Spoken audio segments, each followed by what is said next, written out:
Right now on WTOL 11 Plus, the Senate vote failed again to reopen the government. Yeah, this is the 9th time the Senate had voted on a continuing resolution that had already passed the House. You know, I pray for my men and women every single day of my life for their safety.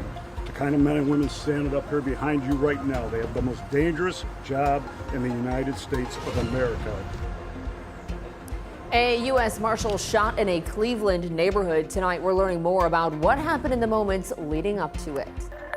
Also, a crackdown on crime across the U.S. The president and the director of the FBI, Kash Patel, they announced the results of what was called Operation Summer Heat, an effort to get violent criminals off the streets.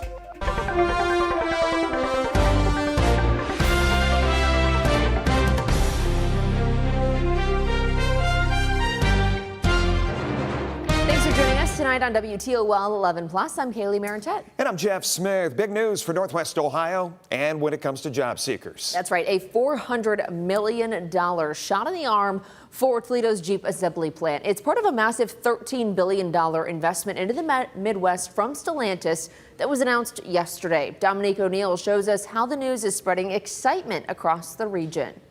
Well, the exciting news is it's going to come to Toledo, so we're going to see the benefits in our economy and the local businesses with jobs. Stellantis is raising hopes across the automotive industry. The company announced $13 billion investment, including adding production of a new mid-size truck right here in Toledo.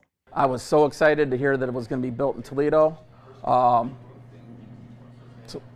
Jeep and the Stellantis is the heartbeat of Toledo, so we really love that it's bringing stuff back to the United States and to the Midwest. Tyler Tanzel with CR Chrysler, Dodge, Jeep, and Ram of Adrian says these changes fill a big void in the market in recent years. Now we have that vehicle, and the Ford Maverick has been a pretty much an uncontested contender out there that nobody, you have to buy a Ford. So now we have something to compete with the Ford Maverick.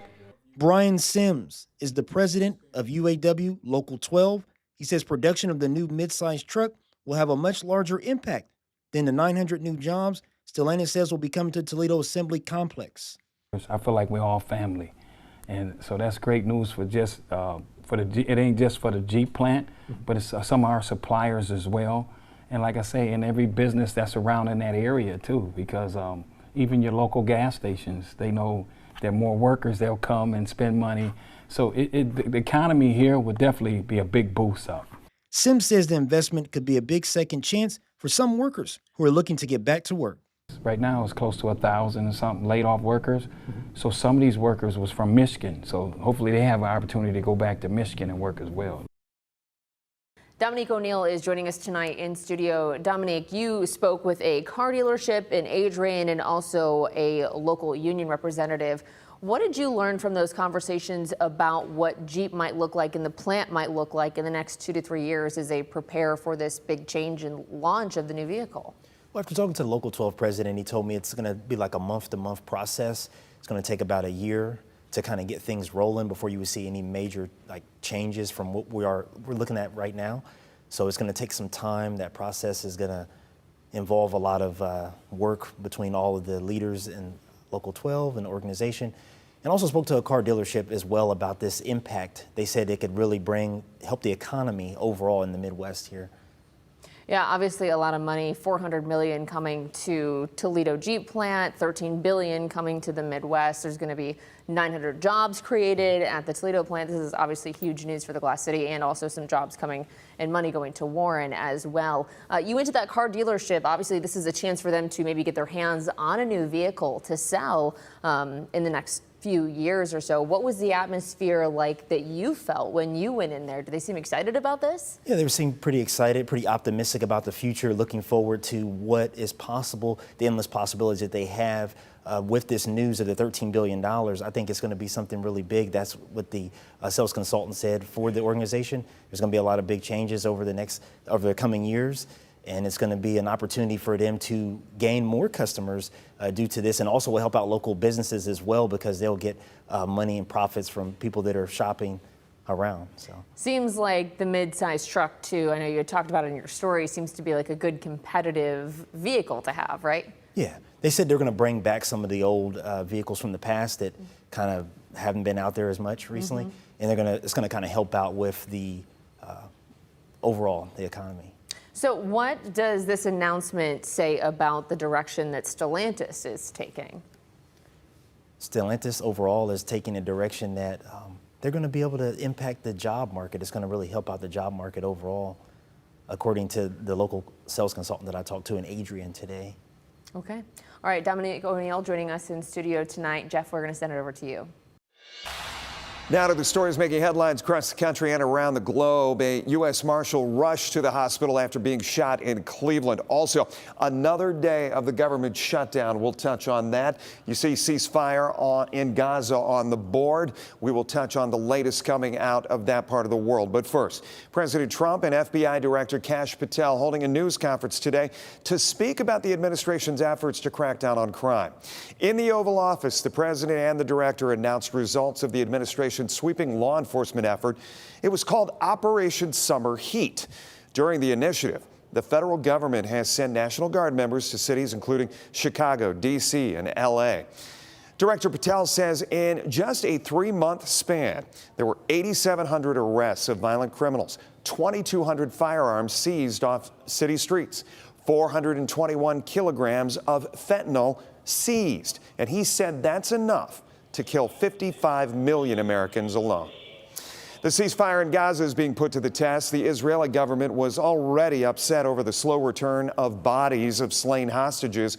And now it says one of the 4 that it got handed over to them is not one of the hostages. The president's plan calls for Hamas to disarm and have no role in the future governance of Gaza. But Hamas has previously said it would not lay down weapons until a Palestinian state is established. It is 15 days into the government shutdown. A Senate vote failed today to reopen the government. Today marked the 9th time the Senate had voted on a continuing resolution that had already passed in the House. The bill would temporarily fund the government until November 21st. It needed 60 votes to pass, but failed 51 to 44. A deputy U.S. Marshal was shot inside an apartment building in a Cleveland neighborhood earlier today. U.S. Marshals and Cleveland police were serving a warrant. The suspect had barricaded himself inside a home and fired shots at the law enforcement officers. An official says that the suspect was wanted for 2 shootings in East Cleveland and is a convicted felon. The U.S. Marshal who was shot is expected to survive. All attention toward the weekend where rain and wind are going to kick up into the area. A true autumn storm on the horizon. We'll have the preview of what to expect hour by hour coming up. Or anything, and then I realized that, hey, I haven't missed. Coming up for one man, the state fair isn't just an annual event, it's a tradition. How many years he's been going and why he keeps coming back. And we have the latest on what's trending on social media on our TikTok page.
We have the latest on what's trending on social media. Here is Noelle Blumel on our TikTok page.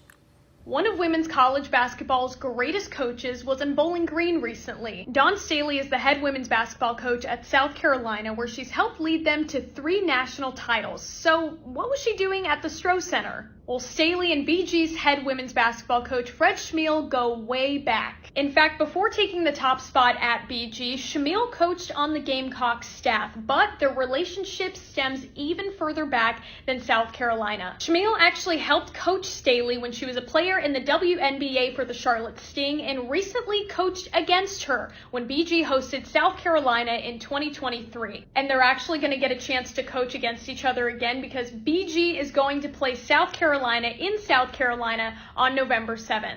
And Staley says with what Fred has done with the program, it could be a more competitive game than last time. Well, I think the more and more that he gets acclimated and getting his players into this program, it's only going to go up. Make sure you're following WTOL 11 on your favorite social media platforms to stay up to date. Right now, the Mega Millions jackpot is worth $625 million. That marks the 11th largest prize in the game's history and the highest since December. If you win and take the cash option, that's $288 million. Dinosaur fans, this one's for you. Scientists have uncovered a giant set of tracks in England. The massive trail of dinosaur footprints stretches 650 feet in an old mining site. The tracks were made more than 160 million years ago by an enormous sauropod, I hope I said that right, dinosaur, 4-legged plant eaters with long necks and tails. Alongside the prints, they found ancient sea creatures, suggesting the area was once a shallow sea. I'm always fascinated by these things. I mean, we did the story earlier this week about a tavern in Troy, Ohio, where they're uncovering artifacts, and you dig a little deeper. It's like when they tell us in journalism, you dig a little deeper, you might find a better story. It's amazing trying to piece it together too. Millions and millions, in fact, tens of millions, hundreds of millions of years ago, and to actually get a picture of how history used to be back then is truly fascinating. Let's talk about the forecast heading into our, gosh, we're already in the middle part of October. It hasn't really felt like it, has it? No. This weekend has my attention, though, because it's a system that's going to bring some rain and wind to the area, something we haven't seen in weeks or months, so it will probably have your attention as well. Let's get over to the big weather map. So we're looking at brighter skies for our Thursday. If you want sunshine for yet another day, sunny, dry weather, highs into the 60s, an ideal October day, sunshine through the afternoon after a cool start to the morning.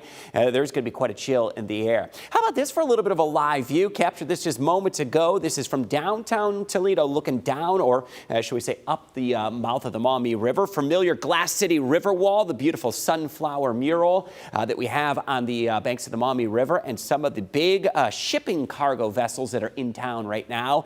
Of course, with the harvest underway, they're taking all the grains and goods back out to port, and that is a live view that we do have right now over downtown Toledo. Close to 60 degrees, but now that the sun is just setting as we speak, we're going to look at temperatures that are going to fall quickly back into the 40s tonight. No rain out there on Doppler radar, but that is going to be changing. A dry day tomorrow. Soak up those rays of sunshine because we have some big changes out there into the upcoming weekend. And I'll preview that hour by hour. Let's get just right into the weekend forecast. We're dry Friday. We're dry early Saturday. Here's the clock. Saturday morning, we're still expected to be dry across northwest Ohio with rain chances gathering to our west and to our north. That rain chance is going to be increasing Saturday afternoon and evening. I'll stop the clock right around dusk on Saturday. And here's the arrival of some of the rain chances. So we could scoot through much of the day Saturday with dry weather. It's Saturday night and into Saturday morning or Sunday morning that we get widespread rain. And it could turn out to be a decent little soak or just what we need in the midst of a severe to extreme drought. More rain on Sunday morning, and that rain is expected to continue into Sunday afternoon. And if this is a slow moving system, which some of the data is suggesting a slower moving system, we may be looking at a ½ inch to an inch of total rain. Now, the weekend forecast breaks down like this. If you're headed to the pumpkin patches, do it early Saturday. Probably going to be crowded. Very warm, too, close to 80 degrees. Rain arrives late in the day. Sunday, we're going to have more widespread rain. The winds are going to kick up, could gust up to about 40 miles per hour. And that rain is going to be steady and likely much of the day on Sunday, so a very wet end to the weekend. For Thursday, for Friday, we're going to be climbing from the mid to upper 60s to right around 70. We are dry through the end of the work week. We're dry to start the weekend, early Saturday. We head toward 80 degrees, and I suspect this could be the final run toward 80 degrees that we will have left in 2025, with late October quickly approaching and early November in sight. Rain will be out there Saturday night into Sunday, and I've bumped that chance of rain up. Also talking the wind that will gust to about 40 miles per hour. We're back into the low 60s by Monday. Additional showers into Tuesday, so we could bump into the mid 60s, and then we'll even out, barely hanging on to 60 degrees as we go toward the end of that 10-day forecast. Jeff, back over to you. Chris, thanks. At age 5, he had no idea he was starting a streak. Even at 75, he was oblivious to what he had achieved. Now he is celebrating his 80th straight year of visiting the state fair in Texas. Sean Giggy has the story. Seemed like yesterday. At age 5, he had no idea he was starting a streak. No, I don't. Even at 75, he was oblivious to his achievement. Oh, yeah. But today, David White has fully embraced his remarkable run. Wasn't trying to set a record or anything, and then I realized that, hey, I haven't missed. This 85-year-old Dallasite has attended every state fair of Texas since 1945. That's 80 in a row. Haven't missed a one. David first came to the state fair with his parents when he was 5. Yeah. And 8 decades later, he's the record holder. No one has ever attended more. Of course, I'm very fortunate to have been able to do this for as long as I have. Each year, he goes just once and avoids going on Senior Day because he says those old folks just get in the way. They move slow, so you can't get around as fast, can't see as many things. So every year follows a similar pattern. Okay, thank you. He eats the same foods, tacos and tamales, and visits the same attractions. Used to come through here and see the Model Ts. Although he's been coming so long, he's become an attraction. We love this. So it's your 80th fair? People often stopping to take pictures. That is awesome. David's daughter, Linda Davidson, says that's the best part. It brings joy for me, and get to share that with him is so much fun. To David, the state fair is a vacation. No, truly, he once used his vacation to work at the fair. Yeah. I gotta try that. Because he says few things bring this much joy. Never have. Which is why nothing will keep him from coming back. Not even age or arthritis. I would have to go in a wheelchair or one of those scooters that the people ride around in. Or worse yet, Senior Day. Senior Day.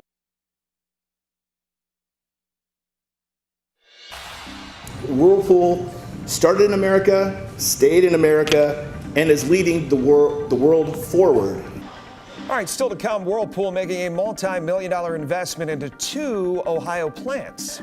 Plus, lots of construction trucks are going up and down the street. People say the road is torn up because of it, and one woman decided to contact us after seeing no action from the city.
for being here with us on WTOL 11 Plus. Yeah, here's a look at some of the stories, local stories we're tracking for you tonight. A major investment coming to two Ohio Whirlpool plants. The company announcing today it is planning to invest $300 million in U.S.-based manufacturing. That means production for washers and dryers expected to ramp up at facilities in Clyde and Marion as early as next year. The company says the investment is expected to create between 400 to 600 jobs between the two towns. You don't get there if you not have a super committed workforce, but it also, you have confidence in the future, and that's what these investments mean. We are confident about our future, we're confident about the U.S. market, and we're confident that we can be competitive on a global level. Whirlpool says the investments were supported by financial assistance from both Jobs Ohio and tax credits from the state, and those are subject to final approval. Ohio Governor Mike DeWine releasing a statement about all this, saying Whirlpool's decision to expand its operation in Clyde and Marion demonstrates why Ohio continues to be the best place in America to manufacture the products that the world relies on. He went on to say, our strong workforce, manufacturing infrastructure, and culture of innovation make Ohio the ideal home for companies that are driving the next generation of U.S. manufacturing. People in South Toledo say they're having road issues. Neighbors say Marlboro Street has been like this for years. The street leads to one of the private zoo entrances. Neighbors say with current construction and improvements happening at the zoo, it's causing all the trucks down the road. But even after patching some potholes, nothing is lasting. I want to see it fixed, and I want to see when they're done doing their improvements to their new exhibits or their new parking lot, that we're not out of sight, out of mind anymore, because that's how it's been. Fix the streets. You destroyed them, fix them.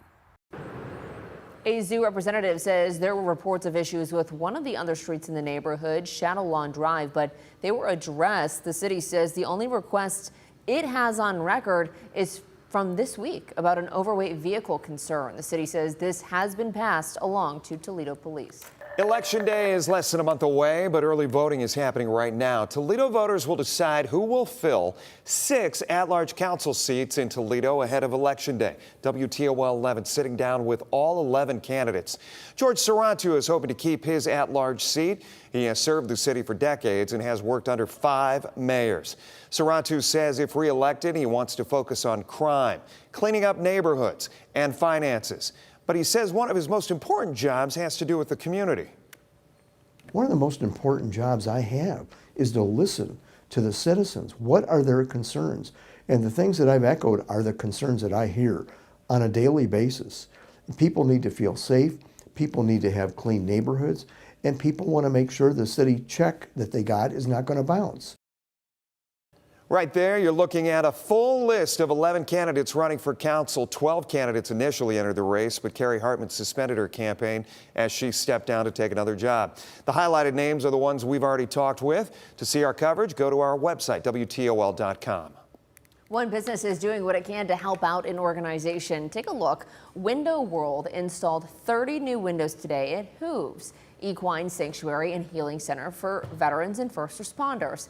The windows are energy efficient and will help the group save on utility costs. The owner tells WTOL 11 the old windows had a lot of dry rot and were broken.